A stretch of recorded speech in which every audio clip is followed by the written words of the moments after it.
Mr. Smith. Chairman Cruz, Ranking Member Cantwell, members of the committee, thank you for the opportunity to be here today.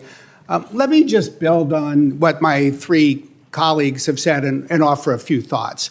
The first is I just wanted to refer to the chart on this easel that shows the AI tech stack that was also in my written testimony.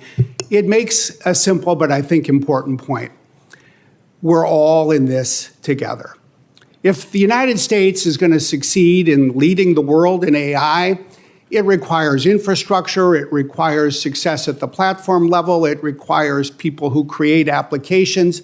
Interestingly, we at Microsoft get to work with all three of these leaders and their companies. Our success, each of our success, depends on each other's success. And what's true of the four of us is true when you look across the country and around the world at open source developers, people who are building power plants, electricians and pipe fitters who are going to work every single day. So what do we need from the Congress and the country in order to succeed? I think it's three things. I described them in my written testimony. First, as Chairman Cruz said, we need innovation. Innovation will go faster with, as Sam said, more infrastructure, faster permitting, more electricians. We need more innovation fueled, as Ranking Member Cantwell said, by support from our universities and the federal agencies that support basic research across the country, one of this country's crown jewels. We also need, as Chairman Cruz said, faster adoption, what people refer to as AI diffusion. The ability to put AI to work across every part of the American economy to boost productivity, to boost economic growth, to enable people to innovate in their work. And the number one ingredient for that, history shows time and time again, is skilling, investing in education. And finally, we need to export. If America is going to lead the world, we need to connect with the world. We need to remember, I believe always, that as a country, only 4.5% of the world's people live in the United States of America. Our global leadership relies on our ability to serve the world with the right approach to export controls and always, especially in technology, in our ability to sustain the trust of the rest of the world. Ultimately, I think people who take the time, if they take the time to watch or read about this hearing, may wonder, what is this all about? What are we at this table trying to do? What do these two letters AI really mean to them? Are we who are working in this industry trying to build machines that are better than people? Or are we trying to build machines that will help people become better? Emphatically, it is and needs to be the latter. Are we trying to build machines that will outperform people in all the jobs that they do today? Or are we trying to build machines that will help people pursue better jobs and even more interesting careers in the future?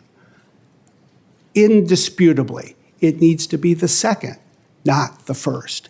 And I believe that is what we are and can do together. As somebody who's now spent almost 32 years in this industry, there are two things that always strike me. The first probably won't surprise you. Never underestimate what technology can do, how quickly it can move, what it can accomplish. But the second is one that I think is too seldom discussed, even though every day it stares us in the face. Never estimate what people can do. Never underestimate human ambition. Never underestimate what a person can do if given a better technology tool and the ability to learn how to put it to use. That's the story of this industry. It's the story of the country. It is, as you heard, the story of Sam Altman. Not everybody becomes a Sam Altman or a Satya Nadella or a Bill Gates. Everybody deserves the opportunity to try. Tonight across America, whether it's the attic of a house or the basement or just an everyday bedroom, there are kids with computers, with phones, with access to the internet, and now the ability to put AI to work. Let's invest in their education. Let's invest in the skills that the American public needs. Let's then invest in creating the future that the American public deserves. Thank you. What are the 5 words you need to see from our government to make sure we win this AI race? More electricians. That's 2 words. Broader AI education. I'd like to continue that same theme generally about competitiveness. Do we need NIST to set standards? If you could just yes or no, just go down the line. I don't think we need it. It can be helpful. Yes. Yes. Yes.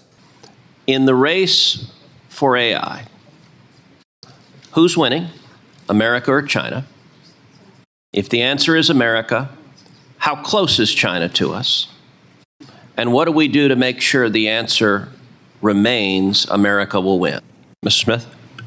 I think the United States has a lead today in what is a close race and a race that will likely remain close. The number one factor that will define whether the United States or China wins this race is whose technology is most broadly adopted in the rest of the world. This is a global market, and it will be defined as technology markets typically are by network effects. 18% of the people in the world live in China, 4% live in the United States, 78% live somewhere else. The lesson from Huawei and 5G is whoever gets there first will be difficult to supplant. We need to export with the right kinds of controls. We need to win the trust of the rest of the world. We need to have the financial architecture that gets not only to the countries that are industrialized, but the nations, say, across Africa, where typically China and Huawei have done so well.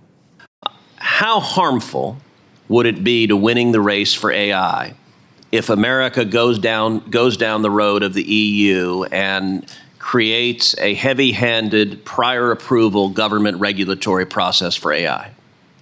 I agree, and I would just say, and I think the point you're making is we have to be very careful not to have these pre-approval requirements, including at state levels, because that would really slow innovation in the country. I have some questions about the infrastructure that is going to be necessary to lead and compete in AI.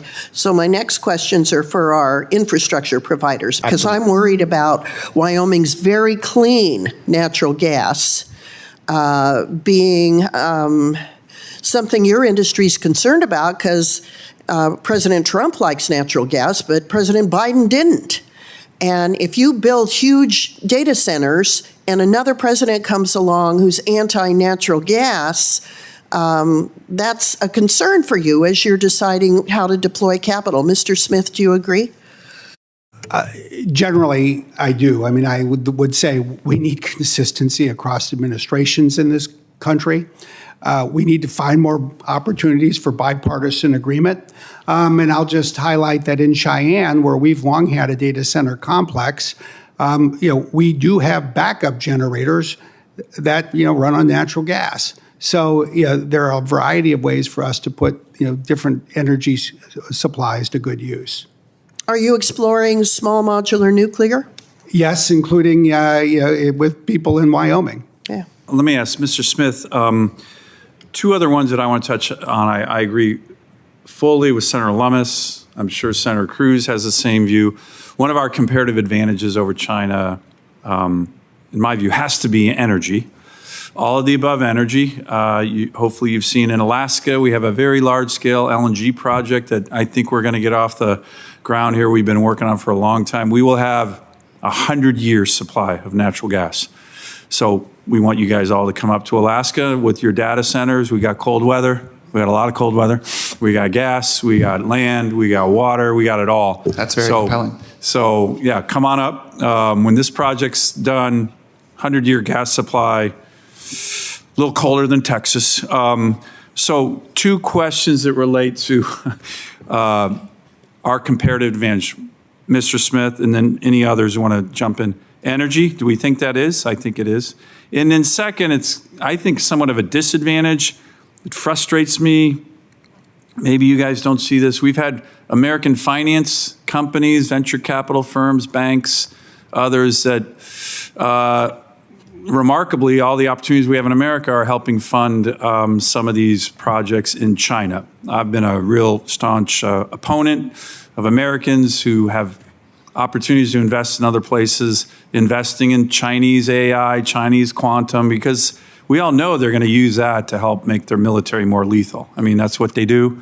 I was reading recently about this Benchmark Capital. I don't know these guys, but they evidently did a $75 million round for some an AI company in China. Is that another problem as well, Mr. Smith? Advantage Energy problem, American companies financing our competition. I would connect three things: energy, people, and access to capital. The U.S. has huge resources in energy, but never underestimate the ability of China to build a lot of electrical power plants, maybe more and faster than any other country. So we are better off going into that with the mindset that we have to keep up and not take anything for granted. But then I would say the number one comparative advantage of the United States throughout the 50 years that have defined digital technology has been bringing the world's best people to our country and giving them access to venture capital.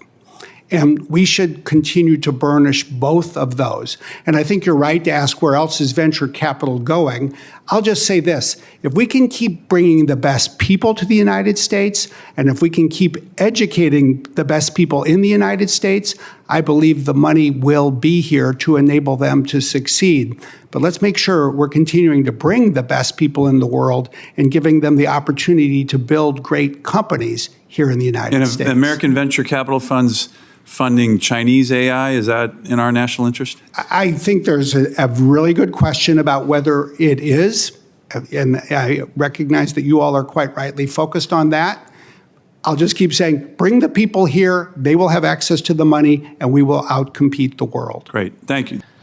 How big a deal was DeepSeek? Is it a major, seismic, shocking development from China? Is it not that big a deal? Is it somewhere in between? And what's coming next? I would say, like Lisa, that somewhere in between. It wasn't shocking. I mean, it was one of a number of startups that we were following in China that we saw as having the potential to be innovative in this space. I do think there's a really interesting and important point that constraints encourage innovation in other ways. And I just think one of the interesting facts about DeepSeek is that of their, say, 200 or more employees, that was their size when they released these models, almost all of their employees, by design, were 4 years or less out of university. They wanted to hire people that would not bring to their work traditional ways of doing things. So the kids are taking over the world? They do, every generation.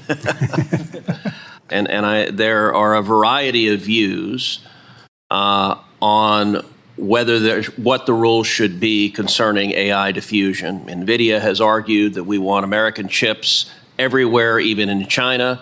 Others have argued that we want to restrict at least the most advanced processors. What do you think the rule should be, if anything, is to replace the AI diffusion rule? I think we've all discussed the right recipe: simplify, eliminate these tier 2 quantitative restrictions that undermine confidence in access to American technology, but enable even the most advanced GPUs the country has to be exported to data centers that are run by a trusted provider, that meet certain security standards. That means both physical and cybersecurity standards, that there is protection against diversion of the chips, and there are precautions against certain uses. And that means two things. One is that there are controls in place to ensure that, say, the PLA, the Chinese military, isn't accessing and using these advanced models or advanced chips in a data center, regardless of the country that it's in. And there are certain harmful uses that one should want to prohibit and preclude, like using a model to create the next pandemic, a biological weapon, a nuclear weapon. And I think that there is an approach that is coming together that can be retained and can move forward and that strikes the right balance. Would you support a 10-year learning period on states issuing comprehensive AI regulation or some form of federal preemption to create an even playing field for AI developers and deployers? Yeah, I think that builds obviously on the op-ed that you and Senator Graham published last year. And I think giving the country time, your analogy, your example was this work for the internet. There's a lot of details that need to be hammered out. But giving the federal government the ability to lead, especially in areas around product safety and pre-release reviews and the like, would help this industry grow. 偷偷告诉大家，我最近发现了新法宝 Royal Face 逆时奇迹系列，它有活肤露、全效精华，还有精华霜。尤其我皮肤比较偏干，所以我非常的注重保湿。保湿做得好，肌肤自然烹饪。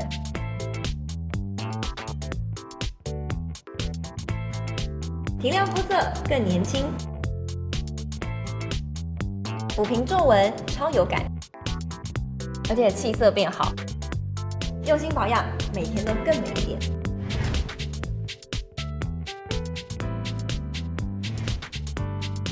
美吧。